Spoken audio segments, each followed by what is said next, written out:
Akan Aywa Mali kunnafoni jabarani lajɛbaw an bɛ aw bɛɛ lajɛlen fo danti foli min na aw minnu b'an filɛ sanga n'a ka wagati Mali kɔnɔna la yan nɔ fo ka taa se Mali kɔkan ma an b'aw bɛɛ lajɛlen fo danti foli min na bi an ka munumunu a y'an lase Lafiyabugu ale kɔnɔna la kɛrɛnkɛrɛnnenya la Amalden maaw olu ka yɔrɔ la bi aw ni ne an bɛna dɔn fɛn bɛ Amalden ko la Amalden yɛrɛ mun de don denmisɛnnin minnu bɛ Amalden kɔnɔna la yan nɔ yala u bɛ ka vi cogo di karamɔgɔ minnu bɛ u kunna gɛlɛya jumɛn bɛ u kan sɔɔni dɔrɔn aw ni ne amena odo aina ngata bani sɔgɔma ne tɔgɔ Adama Kuyate directeur du CMP Centre médico-psycho-éducatif de l'Amaldem. Bon, Amaldem, en fait, je peux exprimer en français.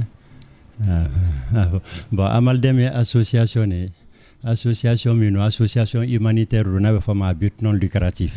Donc Amaldem est sigira depuis le 31 juillet 1984. Depuis le 31 juillet 1984. Donc Amaldem depuis 84 Amaldem est installé là. Le CMPE aurait en 89. Le CMPE, ça c'est le centre médico-psycho-éducatif. Donc au centre qu'on là, section ni barakero service munumba qu'on là le CMPE composé. CMPE là il y a des sections,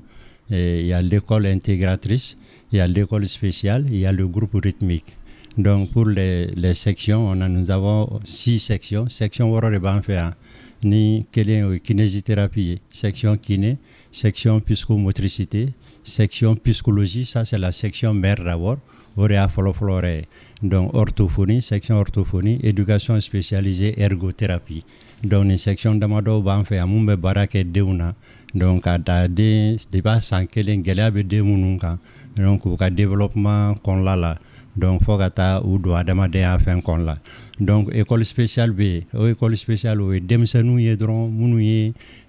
handicapé et fembe munu la intellectuel be munu la problème mental nu be munu la intellectuel donc lui école spéciale là au premier niveau là nos classes ça va bien il y a initiation il y a accueil il y a orientation donc à l'école intégrée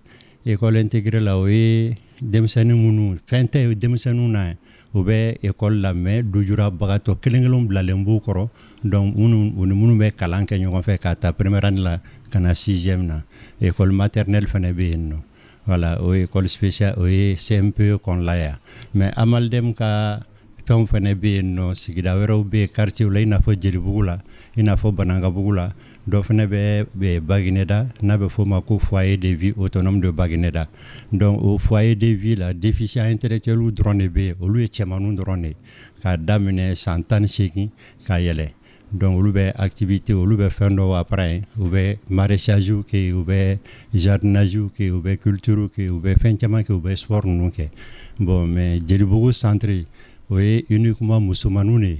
les filles à nous ou bamuso donc olu fana be galadon dege o be safne glanke Banangabugu centre là o centre de rééducation des mansa munu be bo ba ko fe kana comme Amaldem ka jan olu be la parce Amaldem be taliko Lafiyabugu donc des mansa munu be bo fo ba ko fe kana ka jan la olu be dans centre la lu buga rééducation ke voilà.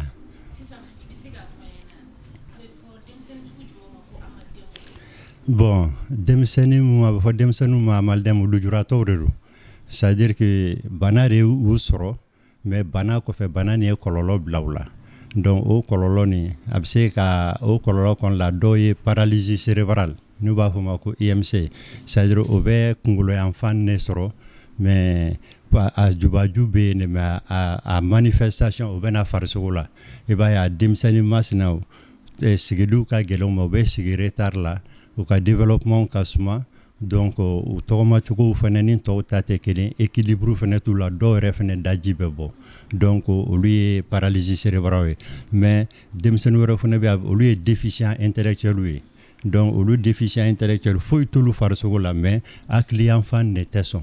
donc il n'a pas demseni mimbe sans 15 san 20 na n'i y'a ka raisonnement jateminɛ i b'a fɔ denmisɛnnin bɛ san 4 san 5 ɲɔgɔn donc olu ye déficient intellectuel ye donc problème wɛrɛ fana bɛ yen nɔ i n'a fɔ enfant avec autisme les enfants autistes olu ka comportement ni tɔw ta tɛ kelen donc trouble de langage bɛ dɔw fana ta la olu bɛ problème orthophonie de b'olu la donc problème de préhension bɛ dɔw fana la olu bɛna ergothérapie la donc nin groupe bɛɛ de farala ɲɔgɔn kan nin bɛɛ de bɛ amalden fɛ voilà.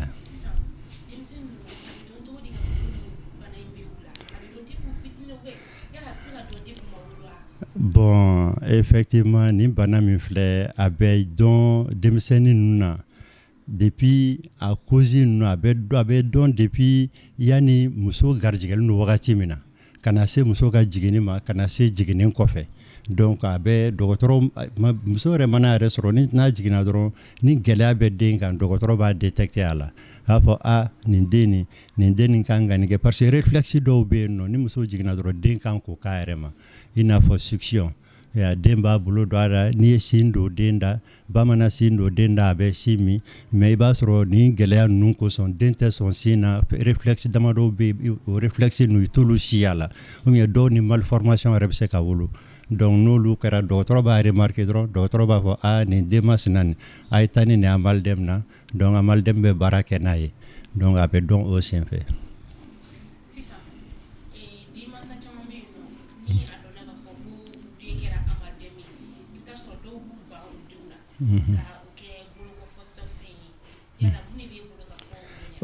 Sugu minnu filɛ nin ye effectivement an b'a wele dabila ka se denmansa bɛɛ ma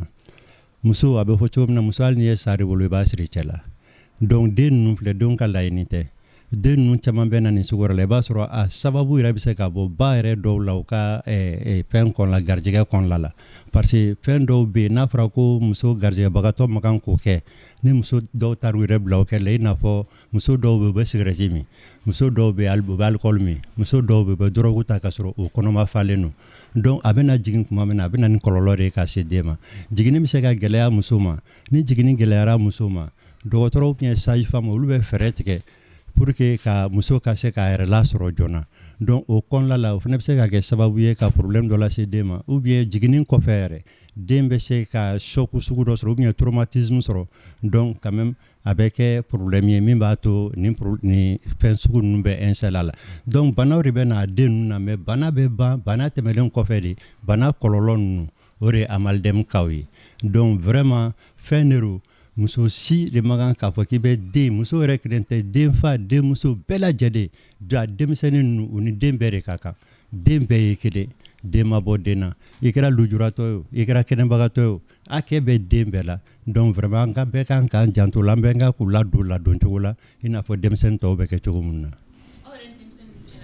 an ni denmisɛnninw cɛla vraiment an kɔni ye ɲɔgɔn tagalan de ye an ye ɲɔgɔn fo ni safunɛ de ye denmisɛnnin ninnu filɛ u ka ko ka gɛlɛn ma cogo min na n'u ka ko bɛ bangebagaw fana bolo ten vraiment ni sigidala mɔgɔw bɛɛ fana b'u minɛ ten a ka ca ala fɛ u ka adamadenya a bɛ taa ɲɛ vraiment. Bon gɛlɛya min bɛ an yɛrɛ ka amalden na nin wagati na sisan o ye i n'a fɔ baarakɛminɛn ko gɛlɛya banna de bɛ den ninnu ladon komi an y'a fɔ cogo min na spécialitéw ka ca o mago bɛ minɛnw de la pour que ka baara kɛ n'o ye donc i b'a sɔrɔ minɛn ninnu a caman t'an bolo donc o ye gɛlɛya dɔ ye an fɛ gɛlɛya dɔ fana ye min ye an bɛ den ninnu minnu ladon ni denmansaw bɛ na n'u ye an bɛ baara kɛ n'u ye donc an bɛ consigne de d'u ma an bɛ baara k'u la cogo min na yan n'u fana taara so u ka nin kɛ u ka nin kɛ u ka nin kɛ k'u dege fɛn damadɔw la pour que u ka se ka continuer n'o ye so mais le plus souvent baara bɛɛ ta denmansa bɛɛ ta matarafa o ye gɛlɛya dɔ ye gɛlɛya dɔ fana ye min ye i n'a fɔ u ka irrégularité n'u kan ka na wagati min na den ninnu filɛ ni a fɛn ninnu kɛra siɲɛ kelen k'u ta rééducation na kunɲɔgɔn kɔnɔ a ka dɔgɔn u ka gɛlɛya lujura handicapu kama an bɛ dɔw ta siɲɛ 2 siɲɛ 3 mais i b'a sɔrɔ courage tɛ denmansa bɛɛ la kuma bɛɛ k'a fɔ k'u bɛna nin den centre la rééducation na o ye gɛlɛya dɔ fana y'an kan u ka irrégularité donc o b'a la ani cotisation parce que hali ne ma fɛn nin kɛ amalden y'a fɔ cogo min na amalden ye association de gouvernement ta tɛ association de don privé de fana don donc amalden kan ka fond dɔw ɲini k'o mobiliser donc cotisation ko min fana filɛ nin denmansa bɛɛ fana tɛ cotisation sara donc olu ye gɛlɛya damadɔ ye n b'a fɛ ka n da don min na k'o fɔ a ye.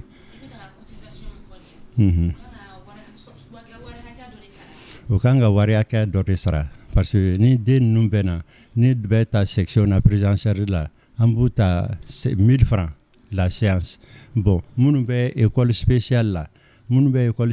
olu fana ka cotisation bɛ yen nɔ kalo kɔnɔ o kan ka min sara donc olu ka sarata ye 7,000 ye mais olu ka sarata 7,000 ni o ye comme u bɛ na mobili bɛ bɔ ka taa denmisɛnnin ninnu kunbɛn sɔgɔmada fɛ k'u ta yɔrɔ la baarakɛyɔrɔ ni denmansaw bɛnnen don min kan u bɛ na n'u ye u bɛ tile yan donc goûter bɛ d'u ma 10 heures tilelafana bɛ d'u ma déjeuner bɛ d'u ma tilegan fɛ après maintenant mobili bɛ tila k'u ta ka t'u bila donc mobili kɔni bɛ nin déplacement mobili 2-3 carburant ko de b'a la mobili bɛ se ka tiɲɛ bon balo ko ninnu fana bɛ yen o bɛ daraka min dɔn den min bɛ dumuni kɛ a ka ca den 100 ni kɔ ye donc o malo ko balo ko a n'o nasɔngɔ ko o cotisation ko bɛɛ de b'a la donc baara bɛɛ t'a matarafa donc olu ye gɛlɛya dama dɔw ye min bɛ se ka min fɔ a ye o kan. Bon, ne ka weleweleda ye min ye c'est que denmansaw bɛɛ k'a faamuya k'a fɔ den ninnu minnu filɛ nin ye an bɛɛ de taro denw bɛɛ ye kelen a b'olu fɛ a b'an fɛ den kɔni de ye den de ye et puis den lujuratɔ min fana filɛ nin ye a bɛ bɛɛ ka so hali n'a tɛ bɛɛ ka so a b'i kɔrɔmuso den na a b'i dɔgɔmuso den na a b'i balima den na donc den bɛɛ de ye kelen an bɛ ka den musaya ni den ye donc ni u ka fɛn ye min ye ni hakɛ min fɔr'u ye u ka hakɛ ye min ye an k'u ka hakɛ ɲini k'u ka hakɛ d'u ma an ka n'u kɛ den kɛrɛfɛmɔgɔw ye den kɛrɛfɛmɔgɔw tɛ u ni min ka kan o kan ka k'u ye donc an fana an b'an cɛsiri o la an bɛ weleweleda bila denmansa bɛɛ ma an bɛɛ k'an tɛgɛ di ɲɔgɔn ma den ninnu ka ladonni kama voilà. Merci. Lamine Sangare, CMP directeur adjoint, en même temps section psychologie ɲɛmɔgɔ ye. Me fɛ min fɔ o de ye ka mɔgɔw ye faamuyali sɔrɔ Amalem na. Amalem ye baaraw tɔgɔ de ye, mais denmisɛnnin tɔgɔ tɛ. I y'a faamuya. Amalem ye association de ye min sigira ka dɛmɛ don denmansaw ma. Denmansa minnu bɛ yen ni gɛlɛyatɔ bɛ gɛlɛya b'u denw na. O bɛ se ka kɛ sigili ye, a bɛ se ka kɛ taamali ye, a bɛ se ka kɛ kuma ye. Mais jama b'a fɔ ko nɔrɔma tɛ. Anw b'a dɔn n'i ye denw ta 100 o 100 o b'a sɔrɔ den 100 in na peut-être que den 2 den 3 o de bɛ se ka kɛ nɔrɔma ye sa tɔ in bɛ gɛlɛya sɔrɔ bangeli waati c'est généralement gɛlɛya bɛ sɔrɔ yɔrɔba 4 la gɛlɛya fɔlɔ bɛ sɔrɔ depuis den bɛ dan waati min na n'a fɔ chromosome gɛlɛya dɔ ju ye gɛlɛya dɔ ju fana ye n'a fɔ kɔnɔmaya kɔnɔ muso min bɛ cigarette min minnu bɛ drogue ta minnu bɛ joint min tension bɛ minnu na o ye jɔyɔrɔ 2nan ye jɔyɔrɔ 3nan ye min o de ye bangeli waati la forcément fo den ye kasi une fois que ni bangeli kɛra den ma kasi a bɛ den kan ni dɔgɔtɔrɔ ma se ka den na kasi a quelques secondes a bɛ trace bila a laban min o de ye jiginni kɔfɛ den minnu bɛ palu kɛ minnu bɛ crise kɛ o de y'an ka den ninnu ye donc a ju yɛrɛ ye jubanan in de den bɛ da ni kalan min ye ani kɔnɔmaya kɔnɔ ani jiginni waati ani jiginni kɔfɛ généralement gɛlɛya bɛ nin yɔrɔ 4 la mais Amalem tɛ bana tɔgɔ ye Amalem ye association tɔgɔ de donc bɛɛ k'a bila i kunna k'a fɔ ko n'a fɔra i den 2 ka na Amalem na k'a fɔ ko ma basi ye yan ye solution de yan tɛ problème ye bamananw ko ka kɔn bana ma kɔ sa taa ni bana ɲɛfɛ den minnu bɛ na an bara parce que fɛn minnu don comme dɛtɛ y'a fɔ cogo min na depuis den kalo 1 kalo 2 sin dɔw bɛ yen ni m'o den la ça veut dire que problème b'a la donc mais n'aw sera ma à temps an bɛ se ka fura kɛ problème min corriger mais n'aw mɛnna ka sɔrɔ o ma na o bɛ na ni gɛlɛya de donc n b'a ɲini denmansa bɛɛ fɛ n'u sigara u yɛrɛ ma u denw na k'a fɔ gɛlɛya b'a la depuis waati min na kan bɛ sigi a kunkɔrɔ ni den ye kalo 3 sɔrɔ a kan sigi kunkolo kɔrɔ ni den ye kalo 3 sɔrɔ kalo 4 tuma bɛɛ bolo in datugulen don o bɛɛ de ye gɛlɛya sin ye donc ni min y'o den na dɔrɔn ko kɔn ka s'a ma yan a ka ca Ala fɛ ça va aller. Ne tɔgɔ Alayi Konate ne de bɛ section formation et stage kunna bon comme directeur y'a fɔ so faamu na ne bɛna dɔɔni de fara kan gɛlɛya kan parce que comme école intégrée b'an bolo nin y'a san damadɔ ye an bɛ denmisɛnninw former minnu bɛ se ka taa 7e na mais malheureusement an ka denmisɛnninw minnu kan ka taa 7e na u tɛ place sɔrɔ la école normale ninnu na parce que minnu b'u kalan école normale la olu t'u ka fɛnw ɲɛdɔn banaw ɲɛdɔn stigɛw ɲɛdɔn bon o gɛlɛyaba de b'an na an tun b'a fɛ ka 7e yɛlɛ yan mais problème ko wari ko o de y'an gɛlɛya perdre o gɛlɛya de b'an na sisan nɔ wari tun bɛ k'o de fara directeur ta kan komi a ye gɛlɛyaw bɛ a bɛɛ fɔ ka ban bon ne tɛna se k'olu to kan mais komi nin gɛlɛyaba in de b'an kan parce que école 7e projet b'an bolo mais an ma se ka financement sɔrɔ a la fɔlɔ an b'o de ɲini n'an y'o financement sɔrɔ a la an ka denmisɛnninw bɛ se ka kalan fɛ yan ka se ka bɔ ni diplôme ye mais n'o tɛ kɔni an ye denmisɛnnin fɛn fɛn former a caman bɛ yiri la sisan nɔ parce que u se ka taa école wɛrɛ la tuguni o de tun bɛ ne fɛ k'a da directeur ta kan. Ni ɲɔgɔnna min bɛ yan jaune i b'olu ta i b'olu don fan kelen fɛ k'a dɔn ala.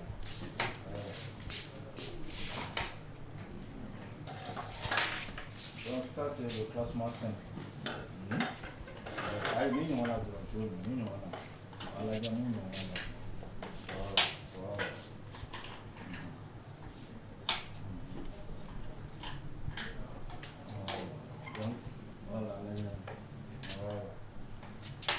Donc,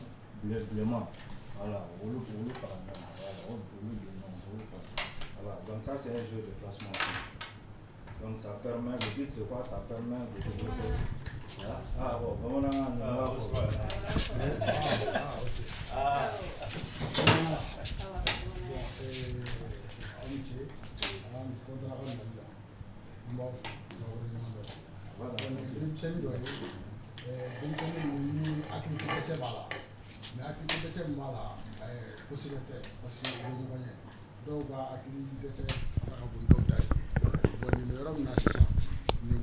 dɛsɛ fanga man bon kosɛbɛ nin bɛ faamuyali kɛ dɔɔni ka tɛmɛ dɔw fana kan bon a bɛ ka baara min kɛ nin ye an b'a fɔ nin ma ko jeu de tubabukan na ko jeu de classement simple ni jeu de classement simple nin b'a to den bɛ couleurs dɔn a b'a dɔn bilenman ye mun ye bulalama ye mun ye nɛrɛmuguma ye mun ye ni jeu b'a to den hakili bɛ dayɛlɛ i m'a ye bon i bɛna ye an bɛna a bila sisan a ka segin jeu nin kan a bɛ n'a lajɛ voilà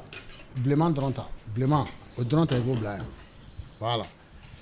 donc a bɛ bilenmanw dɔrɔn ta o bilenmanw dɔrɔn tali b'a to a bɛ se ka bilenman dɔn donc hali n'a ye fɛn wɛrɛ ye n'o ye bilenman ye a bɛ se k'o dɔn a b'a fɔ voilà donc nin ye jeu ye mun bɛ den hakili dayɛlɛ kosɛbɛ komi an yɛrɛ bɛɛ b'a kalama denmisɛnninya la an bɛɛ bɛ jeu de kɛ jeu de b'a to denmisɛnnin hakili bɛ diya o de y'a to n'i donna salle in kɔnɔ i b'a ye k'a fɔ kulonkɛfɛnw de bɛ yan kulonkɛfɛnw o de bɛ den hakili dayɛlɛ o de b'a to den ni a karamɔgɔ u bɛ gɛrɛ ɲɔgɔn na o de b'a to danaya bɛ tɛmɛ den ni a karamɔgɔ cɛ o de y'a to an ka salle nin kɔnɔ yan n'o ye éducation spécialisée ye i b'a ye jeu suguya caman bɛ yan bon o jeux la nin ye jeu de classement simple ye an b'a fɔ jeu dɔ fana ma ko jeu d'encastement an b'a fɔ jeu dɔ fana ma ko enfilage u ka ca voilà ani u ka ca donc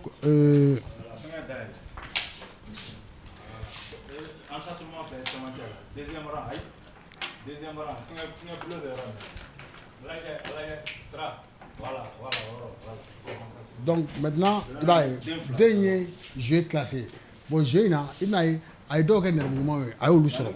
a ye bilenmanw don dɔw la a y'olu sɔrɔ mais yɔrɔ dɔ la a ye nugujiman ta mais a tila ka bulaman fara o kan donc o b'a yira kuma dɔ la k'a fɔ ko hakili b'a bila donc a bɛ ɲinɛ joona donc an ka baara ye mun ye walasa ka se k'a dege a ka se ka concentrer a ka se ka basigi a ka se k'a faamu i y'a ye nin ye bilenman ye nin ye nɛrɛmuguma ye nin ye bulaman ye donc n'a y'o ye hali n'a taara so a b'a dɔn voilà bon o kɔfɛ an bɛna jeu wɛrɛ yira o jeu a bɛ f'o ma ko jeu d'enfilage o ye nin ye voilà. Il a un problème au niveau il a un problème de préhension. Voilà, allez à jouer là. Donc, bon, voilà, Asama. Voilà, Asama. Voilà, Asama. Donc, voilà. Allez, ça c'est un jeu d'enfilage. Mais ni génie, juru de do. Il vous bla ou ga juru do collé là. Il a un problème aussi. Voilà, donc comme une fleur, ni démoni,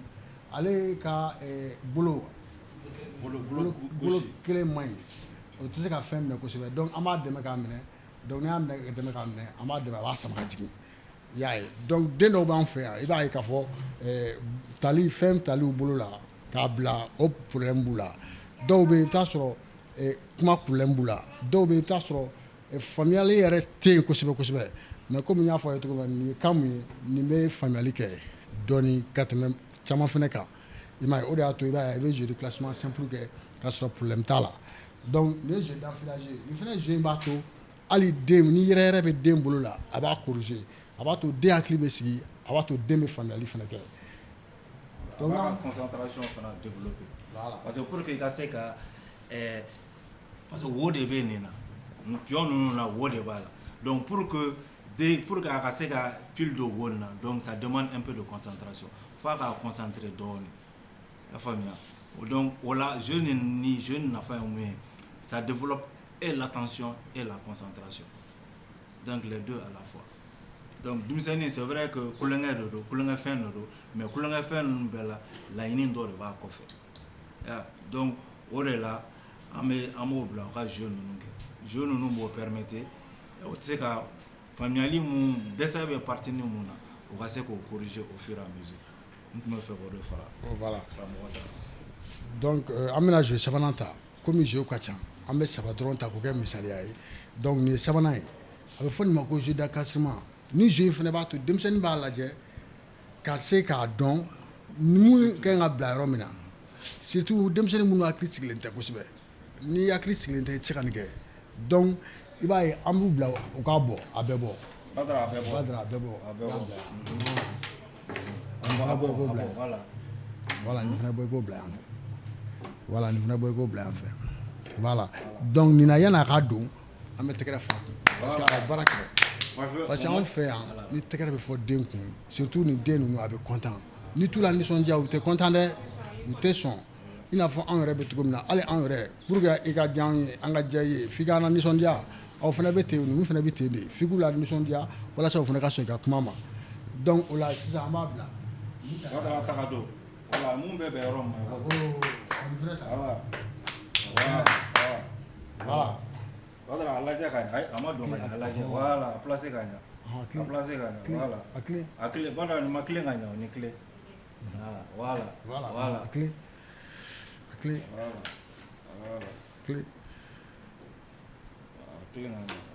voilà donc bravo Badara donc o de don ni avantage ye mun fana ye i y'a faamuya non simplement attention bɛ développer en même temps minnu tali ka gɛlɛn minnu fana ma partenaire mun fana ma nin fana exercice de o fana la i y'a faamuya voilà donc comme ale au niveau de la main droite là de la main gauche il y a problème de préhension a fɔ o ma ko préhension il a un problème de préhension à ce niveau donc tali ka gɛlɛn a ma donc nin fana exercice de i y'a faamuya a k'a bɔ k'a bila k'a bɔ k'a don k'a bɔ k'a don i y'a faamuya donc voilà donc merci beaucoup voilà ici. Ça, c'est l'équipe d'encadrement, uniquement les déficients intellectuels. Aïdou, Aïdou, Agana aussi. Aïdou, ici. Ici. Donc, ils sont là. C'est bien. Eh, c'est Madame Sidibé Kouraba Dameli. On met des sénons kunaya non. Des sénons nous gɛlɛya b'u kan. Denmisɛnnin ninnu banabagatɔw tɛ quoi an b'u jate komi denmisɛnnin tɔw an yɛrɛ fɛnɛ b'a ɲini kɛnɛmamɔgɔw fɛ u ka denmisɛnnin ninnu minɛ i n'a fɔ denmisɛnnin tɔw bɛ cogo min na yan kɔni anw bi anw ye yan éducatrices ye kilasi 3 de bɛ yan nɔ éveil initiation orientation komi nin animation air ye aw ma n'u sɔrɔ yan sinon an yɛrɛ tun bɛ activité dɔ k'u kun aw k'u lajɛ wa an bɛ wagati min na sisan kɔni gɛlɛya b'an kan yan nɔ n ɲɛ taa an ka ventilo yɛrɛ tɛ ka hali marché an sigilen bɛ yan sosofagalan de mɛnɛnen b'an kunna an bɛ dɛmɛ ɲini mɔgɔw ka an dɛmɛ yɛrɛ de kosɛbɛ an bɛ dɛmɛ ɲini yan yɛrɛ de kosɛbɛ ni question an b'u encadrer u ka adamadenya taabolo la sisan n'u nana anw fɛ yen nɔ sisan u bɛ fɔlɔ éveil de la n'u taara éveil la éveil encadreurs b'u éveil yen nɔ n'u ye dɔɔnin kɛ yen san 1 san 2 ka se san 3 ɲɔgɔn ma u bɛ na initiation na yan nɔ n'u nana initiation na an b'u dege écriture ni lecture ninnu na ani jeu ninnu bon a caman bɛ se ka écriture ni lecture ninnu kɛ bon n'an y'u encadrer o la écriture ni jeu ninnu na a ka ca ala fɛ san 1 san 2 ni minnu y'o kɛ yan kilasi kɔnɔ yan de initiation ni minnu y'o kɛ yan nɔ olu bɛ se ka dɔɔnin kɛ an b'u orienter ka taa école intégrée la n'an yɛrɛ y'a dɔn minnu tɛ se ka école intégrée kɛ an b'olu orienter ka na orientation na olu encadreurs fana b'u encadrer yen nɔ.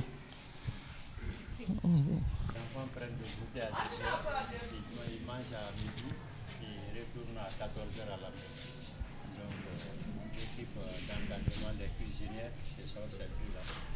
C'est les classes dans lesquelles ils doivent manger. Ici, c'est le réfectoire à l'intérieur. Ici, c'est le réfectoire. Ils mangent ici à l'intérieur. Voilà. Quand c'est prêt, ils viennent se trouver là. Donc, ils mangent après. Voilà, ça fait la socialisation. Ça fait que les enfants se côtoient éventuellement tous les jours. Donc, c'est comme ça ici, la cantine. Ici, c'est là.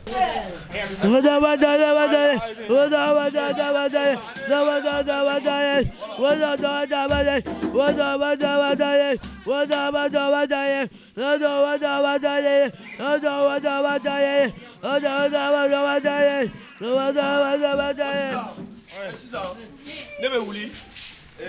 élément wɛrɛ u yɛrɛ bɛ morceau dɔw fɔ k'a sɔrɔ ne t'a la a b'o fɛnɛ ta bon après a bɛ sɔrɔ ka Sali Sidibe o y'a bannen voilà. Non, ne bɛ kilasi kɔnɔ yan Fadima Tari ne bɛ yan nin awɔ. Ay dɔ fɔ.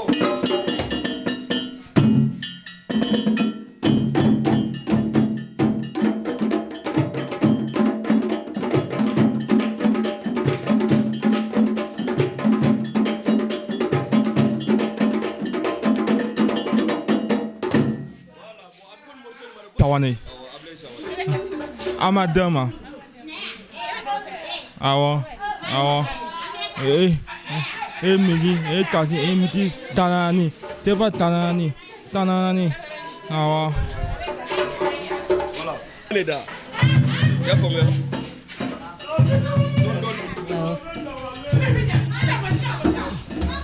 Tu t'as compris la goût. Imaye una una je. Dalam una je se. Ya bukan la fini. Ajimbaye se. Nyango ye wari. Una je. Dalam una je se. Lama je kira. Ayo de da sisan. Voilà. Ouais. Ayiwa Mali kunnafoni jabarani lajɛbɔ i n'a fɔ an tun y'a fɔ ɲɛna cogo min na an ka baara daminɛ la bi an tun bɛ Amalidɛm ale kɔnɔna la aw yɛrɛ ɲɛ b'a la cogo min na an n'an ka denmisɛnninw an tun bɛ ɲɔgɔn bolo an y'an ɲɛnajɛ kosɛbɛ aw k'an bɛn diɲɛ waati wɛrɛ n'Ala sɔnna ma don n'a nataw la an bɛna taa yɔrɔ wɛrɛ la an tɛna dan nin kelen ma aw k'an bɛn.